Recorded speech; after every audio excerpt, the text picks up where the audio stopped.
MIM सदर असदुद्दीन ओवैसी ने गुजरात इंतखाबात में मुस्लिम नौजवानों से नाइंसाफी के खिलाफ कोहराम मचाने की अपील की है। एक शेर को अपने हिसाब से तोड़ मरोड़ कर पेश करते हुए ओवैसी ने यहां तक कह डाला कि मोदी और RSS के दौर में जीना है तो कोहराम मचा दो। इस दौर में जीना है तो कोहराम मचा दो, कोहराम मचा दो।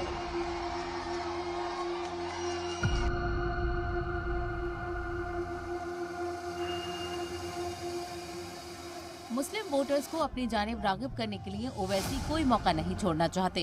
इसी का ख्वाब सजाए बैठे असदुद्दीन ओवैसी अब कोहराम मचाने पर आमादा हैं। गुजरात असेंबली इंतखाबात में AIMIM चीफ ओवैसी ने शेर के जरिए मुसलमानों को उकसाने की कोशिश की है।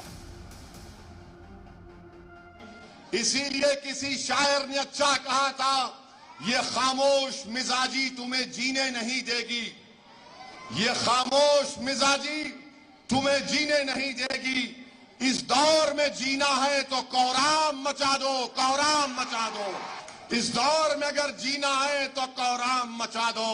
बल्कि मैं तो थोड़ा तोड़ कर कहूंगा, मोदी और RSS के दौर में जीना है तो कोहराम मचा दो, कोहराम मचा दो। ओवैसी को लगा कि शायद उनकी जुबान से जो बात निकली है उसके पैगाम लोगों के बीच गलत जा सकते हैं, इसीलिए फौरन उन्होंने स्टेज से ही उस शेर पर सफाई दी। मैं तुमको पत्थर उठाने की बात नहीं कह रहा हूं, मैं तुमसे कह रहा हूं इत्तेहाद पैदा करो, मजबूती पैदा करो, नाउम्मीदी को दूर करो, हिम्मत और हौसले को बुलंद करो। किसी से डरने की जरूरत नहीं है।